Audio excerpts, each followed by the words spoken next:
Hello friend और फिर कमान channel में आपका स्वागत है। आज इस वीडियो के ज़रिए आप आरएफ ट्यूनर के बारे में समझेंगे। टेलीविज़न सेट के साथ आरएफ ट्यूनर यूज़ में लाते हैं। टेलीविज़न सेट को आरएफ सिग्नल यानी कि रेडियो फ्रीक्वेंसी पर ऑपरेट कराने के लिए चलाने के लिए आरएफ ट्यूनर यूज़ में लाया जाता है। आरएफ ट्यूनर मुख्य रूप से दो प्रकार के होते हैं। नंबर 1 मैनुअल ट्यूनर और नंबर 2 इलेक्ट्रॉनिक्स ट्यूनर। तो मैनुअल जो ट्यूनर होता है इसका use black and white television set के साथ किया जाता है, जबकि इलेक्ट्रॉनिक्स ट्यूनर का यूज़ मुख्य रूप से कलर टेलीविज़न सेट के साथ किया जाता है। तो आज इस वीडियो के जरिए आप समझेंगे कि इलेक्ट्रॉनिक्स ट्यूनर किस प्रकार से काम करता है और इसे हम लोग टेलीविज़न सेट के साथ क्यों यूज़ में लाते हैं। अगर टेलीविज़न सेट को आरएफ सिग्नल पर यूज़ करना हो यानी कि रेडियो फ्रीक्वेंसी पर यूज़ करना हो तो उस स्थिति में आरएफ ट्यूनर यूज़ में लाते हैं। लेकिन आजकल जितने भी टेलीविज़न सेट होते हैं वो मुख्य रूप से एवी पर यूज़ में लाए जाते हैं, यानी कि एवी पर ऑपरेट कराते हैं। टेलीविज़न सेट को ऑडियो और वीडियो सिग्नल देते हैं और जो है हम लोग चित्र और आवाज़ को प्राप्त करते हैं। ट्यूनर के इस टर्मिनल को आरएफ टर्मिनल बोला जाता है और इस टर्मिनल को आरएफ प्रदान करते हैं, यानी कि रेडियो फ्रीक्वेंसी प्रदान करते हैं। रेडियो फ्रीक्वेंसी के रूप में विभिन्न टेलीविज़न स्टेशन के प्रोग्राम को यहाँ देते हैं, जैसे कि Zee TV, M TV, ND TV India, India TV, SAB TV, 9X विभिन्न स्टेशनों के प्रोग्राम को, विभिन्न चैनल्स के प्रोग्राम को यहाँ पर प्रदान किया जाता है। तो यहाँ समझेंगे कि जिस प्रकार से रेडियो में शॉर्ट वेव, मीडियम वेव और एफएम वेव का बैंड बना होता है, ठीक उसी तरीके से विभिन्न चैनल्स को उनकी स्पीड के आधार पर अलग अलग बैंड में बांटते हैं। तो यहाँ समझेंगे कि 0 से लेकर के जो 4 नंबर का जो चैनल होता है उसे लो बैंड के अंतर्गत रखा जाता है, यानी कि लो बैंड में 0 से 4 नंबर चैनल प्राप्त होते हैं। इसके बाद है 5 नंबर चैनल से लेकर के 12 नंबर जो चैनल होता है उसे हाई बैंड के अंतर्गत रखा जाता है और अल्ट्रा बैंड के अंतर्गत 13 से लेकर के 1000 चैनल्स या उससे भी अधिक चैनल्स प्राप्त होते हैं। तो यहाँ समझेंगे कि लो बैंड और हाई बैंड को वीएचएफ बोला जाता है, यानी कि वेरी हाई फ्रीक्वेंसी बोला जाता है। ये दोनों जो सिग्नल्स के जो स्पीड होते हैं वो बहुत ही ज़्यादा होती है, तो इसलिए इसे वेरी हाई फ्रीक्वेंसी बोलते हैं। और जबकि अल्ट्रा बैंड के अंतर्गत जो 13 से लेकर के 1000 चैनल्स आते हैं इन्हें हम लोग अल्ट्रा हाई फ्रीक्वेंसी बोलते हैं, यानी कि वह फ्रीक्वेंसी जिसकी स्पीड वेरी हाई से भी ज़्यादा हो उसे अल्ट्रा हाई फ्रीक्वेंसी बोलते हैं। तो अल्ट्रा हाई फ्रीक्वेंसी के अंतर्गत 13 से लेकर के 1000 या उससे भी अधिक चैनल्स प्राप्त होते हैं। तो जब यहाँ पर आरएफ के रूप में विभिन्न टेलीविजन स्टेशन के प्रोग्राम को देते हैं, विभिन्न चैनल्स के प्रोग्राम को देते हैं, तो उस सिग्नल्स को सबसे पहले आरएफ एम्पलीफायर में भेजा जाता है। लेकिन इस सिग्नल्स को यहाँ भेजने से पहले सिग्नल्स में मिले हुए अनावश्यक सिग्नल को सबसे पहले नष्ट किया जाता है और नष्ट करने के बाद में आरएफ एम्पलीफायर के द्वारा सिग्नल को एम्पलीफाई किया जाता है, मजबूत किया जाता है।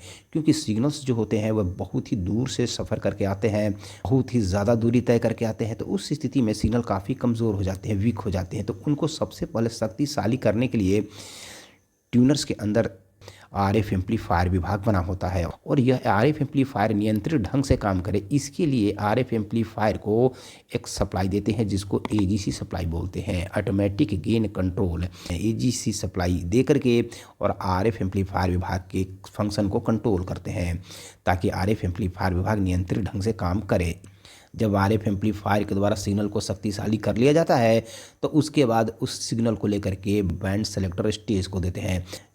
इस स्टेज में आवश्यकता अनुसार बैंड को सेलेक्ट करते हैं, क्योंकि हम लोग थोड़ा देर पहले समझे हैं कि चैनल्स जो होते हैं वह जो है मुख्य रूप से 3 बैंड में बटे होते हैं, लो बैंड, हाई बैंड और अल्ट्रा बैंड में बटे होते हैं। लो बैंड में 0 से 4 नंबर चैनल प्राप्त होते हैं, हाई बैंड में 5 से 12 नंबर चैनल प्राप्त होते हैं और अल्ट्रा बैंड में 13 से लेकर के 200, 400 या 1000 से भी अधिक चैनल्स प्राप्त होते हैं। तो आप किस बैंड के प्रोग्राम को देखना चाहते हैं? 0 से लेकर 4 चैनल्स को अगर देखना चाहते होंगे तो उस स्थिति में लो बैंड को सिलेक्ट करेंगे। 5 से लेकर अगर 12 नंबर चैनल देखना चाहते हैं तो उस स्थिति में हाई बैंड को सिलेक्ट करेंगे और 13 से लेकर के 200, 400, 1000 या 1000 से भी अधिक चैनल्स देखना चाहते हैं तो अल्ट्रा बैंड को सिलेक्ट करेंगे। तो यहाँ पर आवश्यकता अनुसार बैंड को सेलेक्ट करने के लिए इस बैंड सेलेक्टर स्टेज को लो बैंड और हाई बैंड और अल्ट्रा बैंड के लिए 3 टर्मिनल निकले होते हैं। जब लो बैंड को सप्लाई देते हैं तो उस स्थिति में इस बैंड सेलेक्टर स्टेज के द्वारा केवल लो बैंड के प्रोग्राम को ही आगे की ओर जाने दिया जाता है और अगर लो बैंड को सप्लाई नहीं देंगे, अगर हाई बैंड को सप्लाई देंगे तो उस स्थिति में इस बैंड सेलेक्ट स्टेज के द्वारा इधर से आने वाले लो बैंड, हाई बैंड और अल्ट्रा बैंड में से केवल हाई बैंड के प्रोग्राम को ही जाने दिया जाएगा। और अगर हाई बैंड को सप्लाई नहीं दे करके अल्ट्रा बैंड को सप्लाई देते हैं, अल्ट्रा बैंड टर्मिनल को सप्लाई देंगे, 10 से 12 वोल्ट की सप्लाई देते हैं, तो उस स्थिति में इधर से आने वाले लो band, high band, ultra band के प्रोग्राम में से केवल अल्ट्रा बैंड के प्रोग्राम को ही आगे की ओर जाने दिया जाता है। तो इस प्रकार से लो बैंड, हाई बैंड और अल्ट्रा बैंड को बारी बारी से 10 से 12 वोल्ट की सप्लाई दे करके आवश्यकता अनुसार बैंड को सेलेक्ट करते हैं। जब बैंड को सिलेक्ट कर लेते हैं तो सिलेक्ट करने के बाद में उस प्रोग्राम को लेकर के चैनल सेलेक्टर स्टेज को देते हैं। चैनल सेलेक्टर स्टेज के द्वारा आवश्यकता अनुसार किसी एक चैनल्स के प्रोग्राम को सेलेक्ट किया जाता है, चुना जाता है। तो अगर मान लीजिए कि हाई बैंड को सप्लाई दिए हुए हैं, लो बैंड को सप्लाई नहीं दिए हुए हैं, अल्ट्रा बैंड को सप्लाई नहीं दिए हुए हैं, हाई बैंड को सप्लाई दिए हुए हैं, कितना वोल्ट की सप्लाई देते हैं? तो 10 से 12 वोल्ट की सप्लाई देते हैं। तो अगर हाई बैंड को सप्लाई दिए हुए हैं तो केवल हाई बैंड का प्रोग्राम ही आगे की ओर जाएगा, यानी कि चैनल सेलेक्टर को केवल हाई बैंड का प्रोग्राम प्राप्त होगा। तो हाई बैंड के रूप में हम लोग जानते हैं कि 5 नंबर से लेकर के 12 नंबर चैनल्स के प्रोग्राम प्राप्त होते हैं। तो जब यहाँ पर 5 से लेकर के 12 नंबर चैनल प्राप्त हुए तो आप किसको देखना चाहते हैं? 5 नंबर चैनल को देखना चाहते हैं, या 6 नंबर को देखना चाहते हैं, या 7 नंबर को देखना चाहते हैं, या 8 या 9 या 10 या 11 या 12 को देखना चाहते हैं? तो इसके लिए वो इस टर्मिनल को बोलते हैं वेरिएशन टर्मिनल। तो इस टर्मिनल को 0 से लेकर के लगभग 33 वोल्ट की सप्लाई देते हैं। जब इस टर्मिनल को 0 से लेकर के 33 वोल्ट की जब सप्लाई देते हैं तो उस स्थिति में कोई एक चैनल का प्रोग्राम चैनल सेलेक्टर स्टेज के द्वारा सेलेक्ट होता है, चुना जाता है, और चुनने के बाद उस सिग्नल को लेकर के मिक्सर स्टेज को देते हैं। जब यहाँ सप्लाई सबसे कम देंगे तो यहाँ पर 5 नंबर चैनल प्राप्त होगा। थोड़ा सा सप्लाई और अधिक बढ़ा देते हैं तो 6 नंबर चैनल प्राप्त होगा, और सप्लाई थोड़ा सा अधिक बढ़ाते हैं तो 7 नंबर चैनल प्राप्त होगा, और अगर सप्लाई और ज़्यादा बढ़ाएंगे तो 8 नंबर चैनल प्राप्त होगा। इसी प्रकार से सप्लाई को कम और अधिक करके यहाँ जो है मिक्सर स्टेज में आवश्यकता अनुसार किसी एक चैनल के प्रोग्राम को भेजते हैं। मिक्सर स्टेज का काम क्या है कि यहाँ से देते हैं टेलीविज़न स्टेशन के प्रोग्राम, और उस प्रोग्राम को एक विशेष प्रकार के वाहन पर बैठाया जाता है। और विशेष प्रकार के वाहन बनाने के लिए, यानी कि कैरियर वेव बनाने के लिए, एक लोकल ऑसिलेटर होता है। लोकल ऑसिलेटर क्या करता है कि यह जो है वीडियो के लिए, यानी कि चित्र के लिए और आवाज़ के लिए विशेष प्रकार का गाड़ी बनाने का काम करता है, वाहन बनाने का काम करता है, जिसको कैरियर वेव बोलते हैं। इसके द्वारा, इस सेक्शन के द्वारा वीडियो के लिए 38.9 यानी कि 38.9 मेगाहर्ट्ज़ का फ्रीक्वेंसी का निर्माण किया जाता है, यानी कि कैरियर वेव का निर्माण करते हैं। जबकि साउंड के लिए 33.4 यानी कि 33.4 मेगाहर्ट्ज़ का फ्रीक्वेंसी का निर्माण किया जाता है, कैरियर वेव का निर्माण करते हैं। इस प्रकार से हम लोगों को दूर जाना होता है तो हम लोग किसी वाहन का प्रयोग करते हैं, किसी गाड़ी का प्रयोग करते हैं।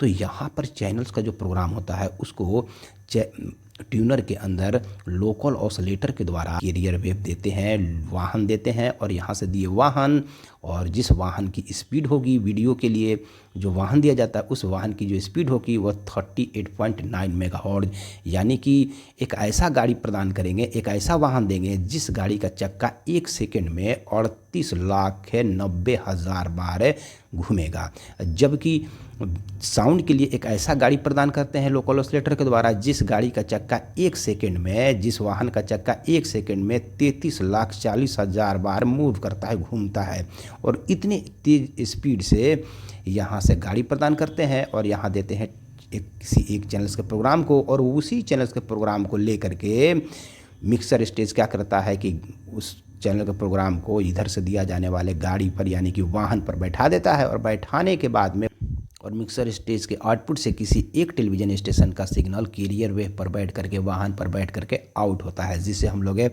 इंटरमीडिएट फ्रीक्वेंसी बोलते हैं। बीच का फ्रीक्वेंसी प्राप्त होता है, ना तो वह जो है चैनल का केवल प्रोग्राम ही होता है और ना ही वाहन होता है, ये बीचों बीच का प्रोग्राम होता है। यहाँ समझेंगे कि जो लोकल ऑसिलेटर के द्वारा जो वाहन का निर्माण किया जाता है, जो गाड़ी का निर्माण करते हैं, जिसको हम लोग कैरियर वेव बोलते हैं, तो इसके काम को कंट्रोल करने के लिए, ऐसा नहीं है कि जो गाड़ी यहाँ पर बनाया जाता है उसका स्पीड कम और अधिक हो, तो उसको कंट्रोल करने के लिए, नियंत्रित करने के लिए एक टर्मिनल होता है जिसको AFT टर्मिनल बोलते हैं, जिसके द्वारा ऑटोमेटिक ढंग से यहाँ की फ्रीक्वेंसी को, वीडियो और साउंड की फ्रीक्वेंसी को कंट्रोल किया जाता है, जिसे ऑटोमेटिक फाइन ट्यूनिंग बोलते हैं। यहाँ पर ऑटोमेटिक फाइन ट्यूनिंग की सप्लाई देते हैं और इस सेक्शन के काम को नियंत्रित करते हैं, कंट्रोल करते हैं। और इस आरएफ ट्यूनर में बने हुए जितने भी विभाग होते हैं, इन सभी विभाग को सप्लाई देने के लिए ट्यूनर के बॉडी को ग्राउंड की सप्लाई देते हैं, यानी कि निगेटिव सप्लाई देते हैं।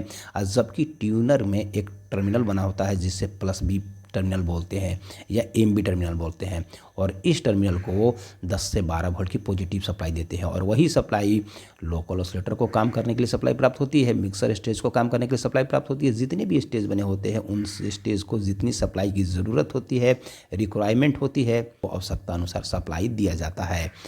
आने वाले वीडियो के अंतर्गत आप समझ पाएंगे कि ट्यूनर से जो विभिन्न टर्मिनल निकले होते हैं, इन सभी टर्मिनल का कनेक्शन कहाँ कहाँ किया जाता है और किस टर्मिनल को कितनी सप्लाई किस स्थिति में मिलनी चाहिए, और ट्यूनर अगर ख़राब हो जाए तो उसकी जांच हम लोग कैसे करते हैं, इसके बारे में आने वाले वीडियो के अंतर्गत आप समझ पाएंगे। तो थैंक यू वेरी मच जो आपने इस वीडियो को देखने में अपना महत्वपूर्ण समय दिया।